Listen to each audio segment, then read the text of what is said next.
बच्चों जैसे कि आप लोग का क्लास 12 का मंथली एग्जाम चल रही है, इससे पहले आप लोग का पॉलिटिकल साइंस का पेपर हो गई है। आप लोग का डिमांड था कि सर जिस तरह हम लोग को पॉलिटिकल साइंस में इतना अच्छे से हेल्प किए हैं, उसी तरह आप जो है ज्योग्राफी का भी जो है क्लास को लेकर के आइए और उसी तरह हम लोग का ज्योग्राफी में भी हेल्प कीजिए। तो बच्चों सो फाइनली मैं आप लोग के लिए सब्जेक्टिव यानी आज के क्लास में मैं क्या लेकर के आया हूँ, सब्जेक्टिव प्लस ऑब्जेक्टिव यानी दोनों चीज जो है आप लोग के लिए लेकर के आ गए हैं। तो बिल्कुल तैयार हो जाइए, बस आपको कुछ नहीं करना है, एंड तक क्लास को देखना है। एंड साथ में आप लोग से मेरी एक छोटी सी रिक्वेस्ट रहेगा कि प्लीज आप लोग अपने दोस्तों के साथ जरूर शेयर कीजिए। अगर आप चाहते हैं कि हम इस चैनल के माध्यम से बहुत ही बेस्ट तैयारी करें तो बच्चों इस चैनल को सबसे पहले आप सब्सक्राइब कर लीजिए। इसी तरह का सभी सब्जेक्ट का आपको मंथली एग्जाम का भी क्वेश्चन पेपर आपको प्रोवाइड किया जाएगा। एंड आपका जो फाइनल परीक्षा 2025 में दिया जा रहा है उसके लिए तो ये बहुत ही ज्यादा हेल्पफुल होने वाला है। बच्चों देखिए, जो बच्चे अभी तक आप लोग अगर ग्रुप ज्वाइन नहीं कर पाए तो ग्रुप ज्वाइन कर सकते हैं इस नंबर पे 9162055090। इस नंबर पे हाई हेलो लिख करके सेंड करेंगे तो आपको जो है एक लिंक मिलेगा, उस लिंक पे क्लिक करके आप ग्रुप को ज्वाइन कर सकते हैं और डेली के लाइव क्लासेस में आप जुड़ पाएंगे। तो बच्चों आज के क्लास में मैंने क्या बताया आपको, यहाँ सब्जेक्टिव एंड ऑब्जेक्टिव ये सभी जो हम लोग यानी आज के क्लास में कवर करेंगे। सबसे पहले हम लोग किसको कवर करने वाले बच्चों, सब्जेक्टिव क्वेश्चन को कवर करेंगे। ठीक है, सिर्फ क्वेश्चन देख लीजिएगा, है ना। और देखिए उसमें आंसर भी बहुत सारे क्वेश्चन का हम दे दिए एंड कुछ क्वेश्चन है तो बहुत ही आसान ही है, वो सब आप जो है आपसे सॉल्व हो जाएंगे। उसके बाद हम लोग क्या करेंगे यानी ऑब्जेक्टिव क्वेश्चन को बच्चों यानी सॉल्व करने वाले हैं। ठीक है, बहुत ही मजा आने वाला है बच्चों। तो चलिए हम लोग जो है शुरू करता प्रश्न पत्र जो है लेकर के आ गए हैं। ठीक है, जैसे देख पा रहे हैं ये सारा जो आपका सब्जेक्टिव प्रश्न है। ओके, तो हम लोग पहला क्वेश्चन इसमें क्या दिया हुआ है देख पा रहे हैं आप लोग। पहला क्वेश्चन देखते होंगे कि जनसंख्या वृद्धि से आप क्या समझते हैं। ठीक है, ये आपका पहला क्वेश्चन है लघु उत्तरीय में। उसका दूसरा क्वेश्चन क्या है, आर्थिक भूगोल की दो उपशाखाओं के नाम बताइए। देखिए क्वेश्चन नोट कर लीजिए और आप लोग जो है बुक से देख लीजिए या गूगल कर लीजिए। ठीक है, क्योंकि अभी आपको हम बताएंगे बहुत समय लग जाएगा, इसलिए आप क्वेश्चन को सिर्फ आपको हम प्रोवाइड करना था। संभावत की धारणा का अर्थ क्या बताइए, ये भी आपका सवाल है। बिहार की दो शहर का नाम, ये तो बहुत आसान है, ये तो आप जानते हैं। अपरवास से आप क्या समझती हैं, अभी तो आप लोगों को कई बार क्लास में हम बता रखे हैं। ठीक है, तो ये सब का तो आप लोगों को दिक्कत ही नहीं होना चाहिए। ठीक है, उसके बाद आप देख पा रहे हैं क्या छठा नंबर, एक ग्रामीण क्षेत्र से दूसरे ग्रामीण क्षेत्र में होने वाली प्रवास के दो कारण बताइए। प्रवास के आकर्षित करने वाले दो कारण बताइए। तो बहुत सभी बहुत इजी क्वेश्चन है पूछा है। जनसंख्या वितरण को प्रभावित करने वाले दो भौतिक कारण क्या क्या है, ये तो बहुत आसान है। व्यवसायिक संरचना से आप क्या समझते हैं। भारत में स्थिति किन्हीं दो महानगरों के नाम बताएं। ठीक है, स्थित नहीं किन्हीं किन्हीं दो महानगरों के नाम बताएं। ठीक है, तो यार जानते हैं महानगर तो कौन बराबर है, ये तो आप लोग जानते होंगे। चलिए तो क्वेश्चन देखेंगे आपके स्क्रीन पे, आप 11 नंबर क्वेश्चन। ठीक है, निश्चय निश्चय निश्चय निश्चयवाद की धारणा की व्याख्या करें, प्रवास के कारणों का उल्लेख करें। ठीक है, उसके बाद आगे देखिएगा आपके यानी भारत में जनसंख्या वितरण वितरण के प्रमुख प्रारूप की व्याख्या करें। ठीक है, उसके बाद आपको हम बता दें भारत में जनसंख्या वितरण के प्रतिरूप का व्याख्या करें। ठीक है, उसके बाद आगे देखिएगा शहर से शहर प्रवास करने का कारण तथा परिणामों का व्याख्या करें, मानव भूगोल के विकास की व्याख्या करें। तो ये सारा क्वेश्चन हम आपको ऑलरेडी पढ़ा रखे हैं। ठीक है, अगर आप लोग जानना चाहते हैं आपको अगर कुछ संख्या, जनसंख्या वृद्धि से आप क्या समझते हैं।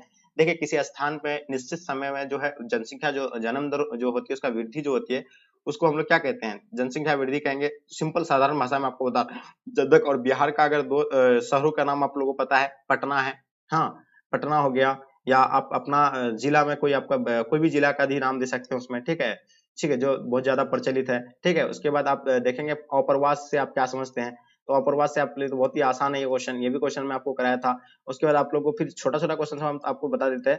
ठीक है, देखिए जनसंख्या वितरण को प्रभावित करने वाले भौतिक कारण देखिए जलवायु होता है, फिर स्थलाकृति होता है। तो ये इस तरह का ये आपको दो कारण बताया। किसी भारत में किसी ने दो महानगरों का नाम, मुंबई और दिल्ली सबसे बड़ा है, कोलकाता है, कितना सारा है महानगर। ठीक है, चलिए तो आगे ये तो आप लोग का हो गया। इस तरह का आप लोग जो है लिख लीजिएगा। ठीक है, क्वेश्चन पेपर को देख लीजिए, इन लोगों को नोट कर लीजिएगा, यही आपका पेपर है।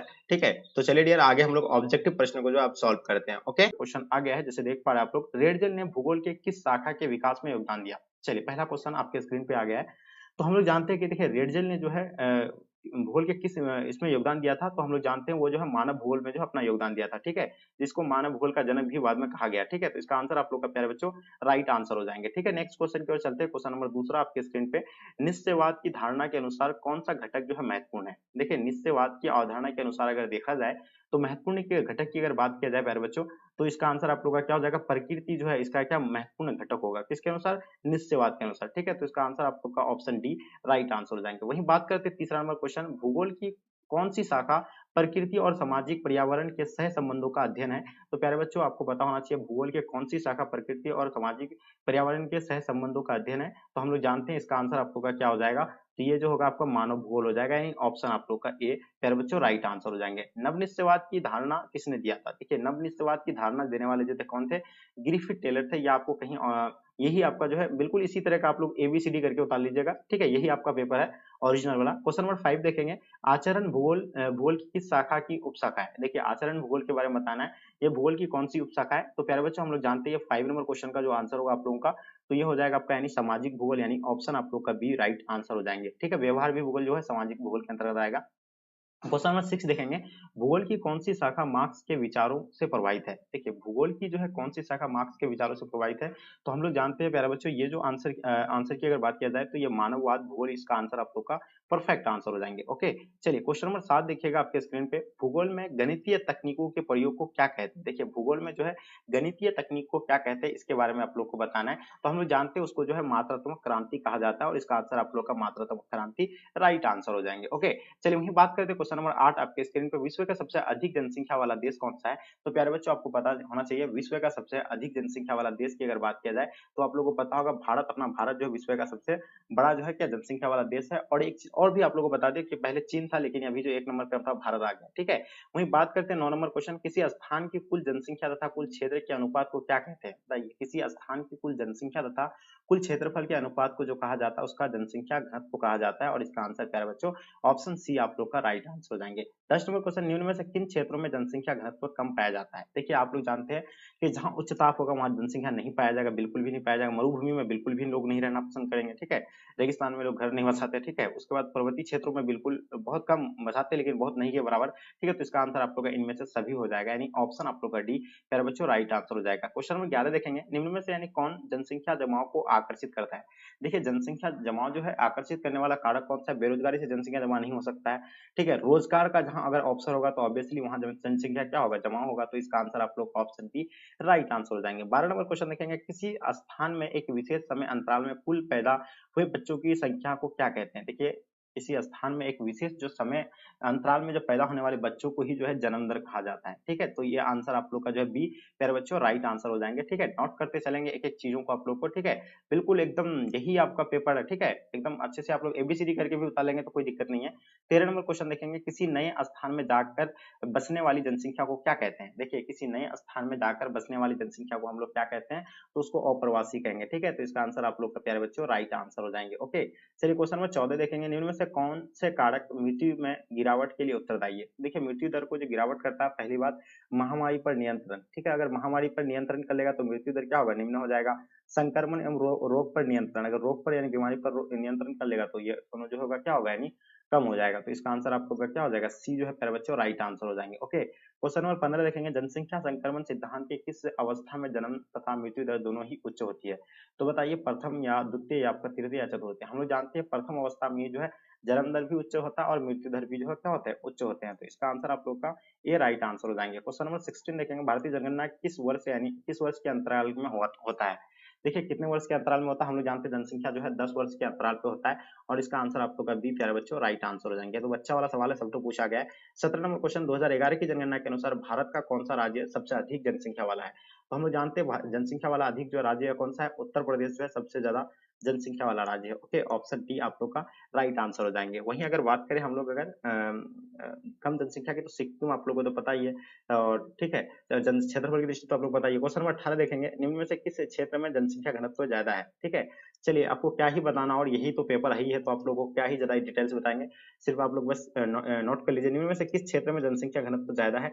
तो आपको याद रखिए पर्वतीय क्षेत्र में बिल्कुल नहीं, मरुस्थलीय क्षेत्र में बिल्कुल नहीं, दलदल क्षेत्र में भी नहीं होगा, डेल्टा वाला क्षेत्र में, यानी ऑप्शन आप लोग का भी राइट आंसर हो जाएंगे। निम्न में से कौन सा शहर महाराष्ट्र की राजधानी है? तो देखिए महाराष्ट्र की राजधानी हम लोग जानते हैं मुंबई जो है महाराष्ट्र की राजधानी है, ठीक है। तो इसका आंसर आप लोग का सी प्यारे बच्चों राइट आंसर हो जाएंगे। ओके चलिए क्वेश्चन देखेंगे आपके स्क्रीन पे, 20 नंबर सवाल जो आपके समक्ष आपके स्क्रीन पे आ गया। बताइए 2011 की जनगणना के अनुसार भारत का जो है जनसंख्या जो है घनत्व कितना है? तो हम लोग जानते हैं 382 व्यक्ति प्रति वर्ग किलोमीटर में निवास करता है, तो इसका आंसर आपको 382 व्यक्ति प्रति किलोमीटर यानी राइट आंसर होगा। 21 नंबर क्वेश्चन देखेंगे, निम्न में से कौन सा जनसंख्या वृद्धि का एक घटक है? तो हम लोग याद करते हैं जनसंख्या वृद्धि के अगर घटक की बात किया जाए तो जन्म दर भी होगा, मृत्यु दर भी होंगे, प्रवास भी होंगे, इनमें से सभी। तो प्यारे बच्चों इसका आंसर आप लोगों का ऑप्शन डी राइट आंसर हो जाएंगे। वहीं बात करते हैं 22 नंबर क्वेश्चन, निम्न में से किस अवधि में भारत में जन्म तथा मृत्यु दर दोनों अधिक है? तो याद रखिएगा ये 1951 से लेकर 21 का 81 का अवधि जो है सबसे ज्यादा माना जाता है।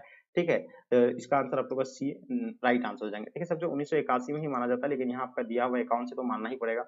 शिलोंग किसकी राजधानी है? तो हम लोग जानते हैं शिलोंग जो है मेघालय का राजधानी कहाँ है? शिलोंग है। तो इसका आंसर आप लोग का जो है बी राइट आंसर हो जाएंगे। ओके, चलिए क्वेश्चन देखेंगे 24 नंबर क्वेश्चन, निम्न में से किस वर्ष में राष्ट्रीय युवा नीति शुरू की गई थी? देखिए राष्ट्रीय युवा नीति जो शुरू किया गया था ये कब किया गया था? 24 नंबर क्वेश्चन का आपको आंसर बताना है। तो हम लोग जानते हैं 24 नंबर का आंसर आप लोग का क्या हो जाएगा, ये कमेंट करके आप लोग जरूर बताइए। क्वेश्चन देखेंगे 25 नंबर क्वेश्चन, निम्न में से कौन जनसंख्या संगठक के घटक है? तो याद रखिएगा कौन सा घटक है? 25 नंबर क्वेश्चन काफी इंपॉर्टेंट है।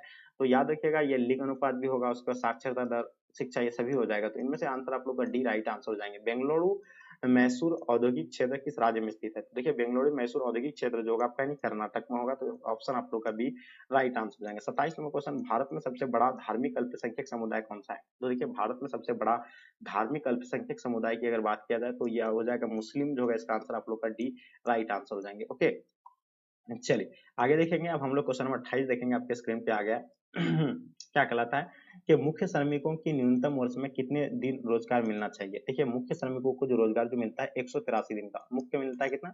183 यानी 6 महीने का। ठीक है, उसके बाद हम लोग देखते हैं क्वेश्चन नंबर आपके स्क्रीन पे 29 नंबर क्वेश्चन आपके समक्ष में आ गया। ठीक है, उसके बाद हम लोग देखते हैं 29 नंबर, शादी के बाद महिलाओं का एक गांव से दूसरे गांव में होने वाली प्रवास को किस प्रकार का प्रवास कहा जाता है? देखिए उसको जो है आंतरिक प्रवास भी कहेंगे हम लोग, क्या कहेंगे उसको? आंतरिक प्रवास कहेंगे, ग्रामीण से ग्रामीण प्रवास भी कहेंगे, अस्थायी प्रवास भी कहेंगे। तो इसका आंसर आप लोग का ऑप्शन डी राइट आंसर हो जाएंगे। ठीक है, अब हम लोग बात करते हैं लास्ट और अंतिम क्वेश्चन, जो आपका पेपर का लास्ट क्वेश्चन है। आप लोगों को पता है कि 30 ही प्रश्न जो है पूछे जाते हैं। ठीक है, हुगली नदी के सहारे कौन सा उद्योग विकसित है? कपास? बिल्कुल नहीं, क्योंकि कपास तो है ही नहीं, उससे तांबा भी नहीं होगा ये। तो जूट के लिए बिल्कुल ये आंसर आप लोग का जो है बी प्यारे बच्चों राइट आंसर हो जाएंगे। तो डियर ये जो था आपका यानी ओरिजिनल पेपर था जो आपको हम अभी सॉल्व करवा दिए हैं। तो प्लीज आप लोग अपने अपने फ्रेंड्स के ग्रुप वगैरह जहां भी है, हर जगह आप लोग शेयर करें, ताकि आपके दोस्त लोग को भी जो है ये हेल्प होंगे, क्योंकि यही आपका पेपर है ओरिजिनल वाला। ठीक है, अब हम जो है इसका नेक्स्ट वाला क्लास में हम आपको सब्जेक्टिव वाला भी प्रश्न जो है करवा देंगे। इसका सब्जेक्टिव प्रश्न क्या है आपको वो भी करवा देंगे। ठीक है, तो ये था आपका यानी ऑब्जेक्टिव वाला जो हम क्लियर करवा दिए। तो